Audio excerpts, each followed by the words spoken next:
Alam niyo ba, nung nandun ako sa Belgium, naka-experience ako ng snow.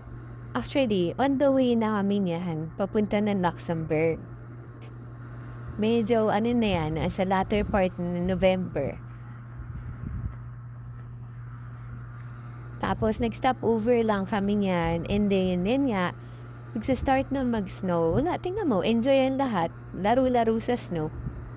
Siyempre lahat for sure, lalo na tayong mga nasa Pilipinas, nasa Asia, yung mga countries na mga countries na hindi nakaka-experience sa snow, siyempre nasa bucket list natin yan, di ba? Nung nakakita ko ng snow, alam mo nung una, parang ano lang ako, parang natulala lang ako, parang, hello, na-experience ko ito, nakakatawa naman. Tapos habang tumatagal, nagbibiyahe na kami niyan, papunta ng Luxembourg. Yan, yan yung makikita mong view. Tapos parang maisip mo, shucks, nakikita ko lang ito sa pelikula dati, di ba? Parang yun, nakikita mo yung mga puno, white na. Ang ganda-ganda niya tingnan. Parang nakaka-ano lang siya, nakaka-amaze. Tapos, nagdadasal ako niyon. Tapos sobrang nagpapasalamat ako niyan kay Lord. Lord, thank you. Pinaranas mo sa akin to. Kasi, syempre, parang, ano yun eh, nakakakilig na moment. Parang, ay, makakakita pala talaga ako ng ganito sa totoong buhay. So, ganyan yung itsura niya. Share ko lang sa inyo para din makita nyo. Hindi masamang mag-dream na minsan magagawa nyo din yan. Naniwala lang kayo. Siyempre, magtrabaho ng maigi. Maging wais. Mag-invest. Mag-ipon-ipon. Huwag lustay ng lustay. Tapos, i-reward niyo yung sarili niyo ng travel. Unahin niyo sa Pilipinas. Ako kasi, inuna ko talaga libutin yung Philippines. Tapos, after nun, saka ako nag-start ng mga out-of-the-country trips. Parang unti-unti, parang in-immerse ko lang yung sarili ko, ganito pala yung mag-travel. Masaya. Kasi madami kang memories na makikreate. Tapos, hindi na yun mawawala sa sistema mo. Hindi na siya mawawala sa isip mo. Lagi mong babalik-balikan yung mga memories mo tuwing nagta-travel ka. Saka, ay yung mga na-experience mo before, nagta-travel ka. Parang, ano yung mga adventures na ginawa nyo, ano yung nakakatawang ginawa nyo. Siyempre, may nakakatakot din, meron ding weirdo, may kakaiba. Paano mo malulusutan yung mga, kung ano man yung mga trouble sa mga lugar na pinunta nyo. Siyempre, hindi mga may kriminal, pero may mga minsan na unexpected na mga mangyayari. Siyempre, part din yun ng pag-travel. So, yan. Enjoy. Yun lang yung sites na napuntahan namin. Ganda-ganda tingnan.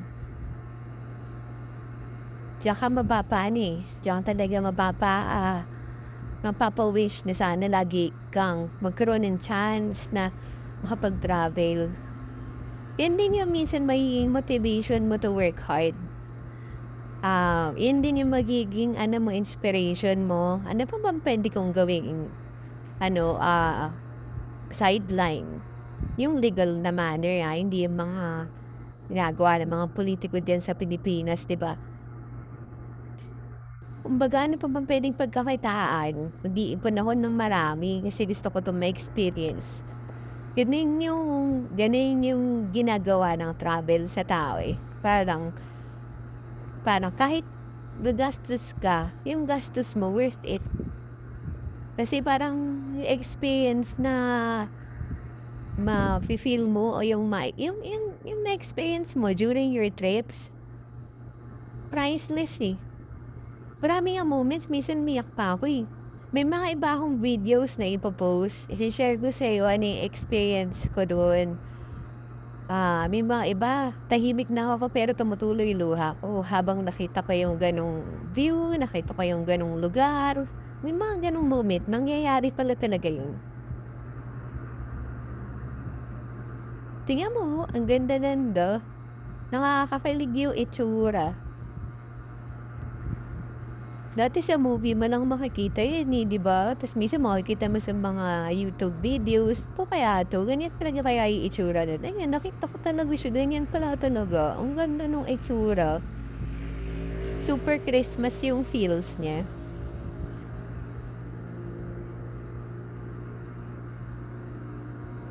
Kaya ko 'to sinishare sa inyo para din makita niyo and hindi siya ano, parang at least may look forward din lahat.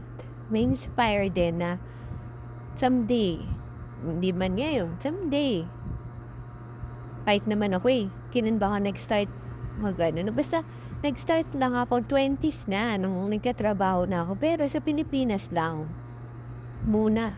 Siguro mga 27 ako or 27 siguro nung nag-start ako ng mag-out of the country. Pero puro Asia na countries din. Dami din namin napuntahan na countries sa Asia. Ano yun, parang pa isa-isa makapunta para din ma-experience. Tapos after nun, syempre, isip ka na pag nalibot mo na din yung ibang parts na Asia, parang iba naman, ibang continents naman. Diba? You know, ganda ng snow, diba?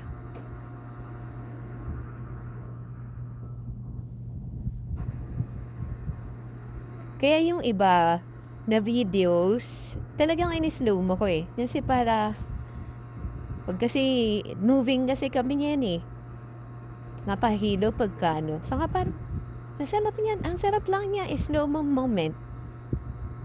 Parang, wow! Ganun.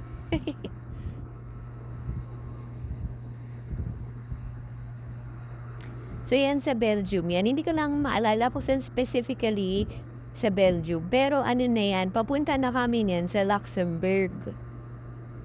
Doon din sa Luxembourg, doon naka-experience din kami ng snow. Talagang parang pina-experience talaga sa amin ni Lord. Bigla na lang akala namin uulan. Biglang snow pala. Siguro mga ano lang yan, 5 minutes lang. Tapos after nun, okay na, umaraw na ulit. Pero yung nalalaglag yung snow sa ulo mo, sa kamay mo, ang saya lang. I'll share that video as well. Patuwa. Para kaming mga bata na sobrang ligaya yung ano. Parang kami, gano'n.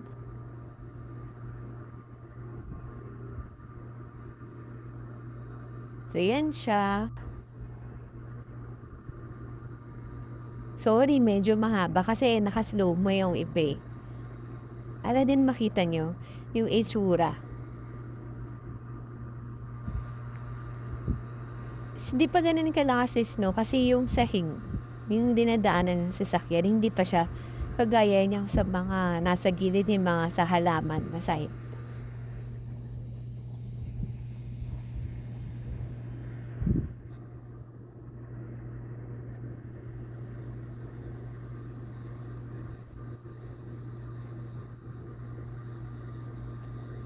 Ito yung mga salamat na mga moments. Yun na lang yung mapapadasal ka. Salamat na experience ko to. Sana ma-experience yun Hindi ako para mainggit kayo, para magyabang ako, hindi. Kasi galing din ako sa wala. Wali din dati. Pero yun nga, sabi ko nga, work lang ng work. Ipon, mag-travel. As ulit ang ganun yung cycle. Parang, may nilook forward ka lang. Meron ba namang hindi naman lahat, di ba? Pero onti lang, di naman mga swerteng nila lang, di ba na may pera ka agad pang biyahe. Walang hingi-hingi. Kumbaga, hihingi na sa magulang nila, di ba? Siyempre, marami sa atin yung talagang pagtatrabahuhan mo.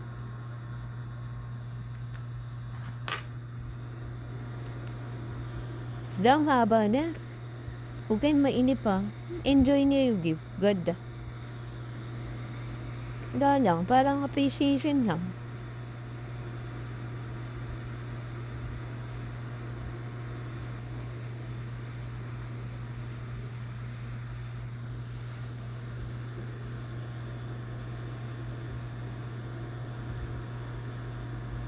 Parang di ba yung sa mga movies, minsan may mga ganyang background. Tapos may mga eksena ng mga naghiwalay kuno, tapos alis muna ako. Pupunta muna ako sa ibang lugar, tapos ganyan yung makikita. Charot. Butera.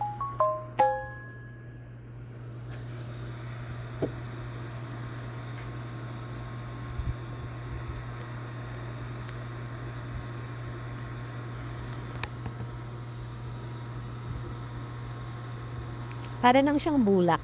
Yun yung itsura. Nakakatuwa.